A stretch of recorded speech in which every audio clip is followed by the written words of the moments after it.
Cheers all around as glasses and sports fans come together on a playoff equinox in Vancouver. And while folks are here to support their team, they're also putting some wind in the sails of the city's hospitality industry, which is still trying to overcome the damage done by the recent public sector strike. It helps us so much, you know. You'll have stretches where people aren't going out, they don't want to go out. It's easier to, you know, it's cheaper to just be at home. So when there's a sporting event on, it's huge for us. On Saturday, the Lions, Whitecaps, and Blue Jays were all in action, and local bars and restaurants came out as the big winners. The BCGEU's 8-week-long job action had prevented them from getting the vast majority of their orders for alcoholic products. Well, we ran out of Jameson, not great for an Irish bar.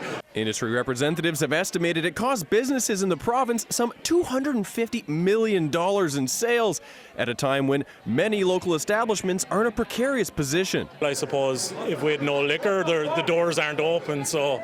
With liquor sales oftentimes making the difference between eking out a profit and being in the red, it was a stressful period for many. A coalition of industry interests held a press conference last month warning that businesses were struggling to stay open. We were that close to a disaster.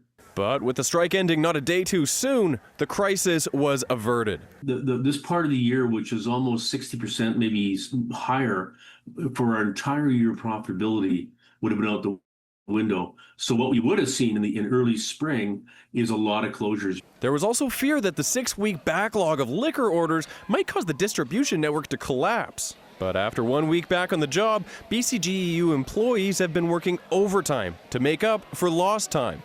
I got to hand it to the LDB and the BCGEU. They're working 24 hours a day to fulfill the orders. They've opened up some about 15 different stores throughout the province to service licensees or restaurants, so restaurants can actually pick up their own product.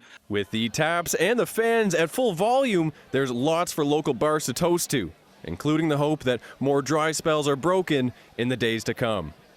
In Vancouver, Rabb, City News.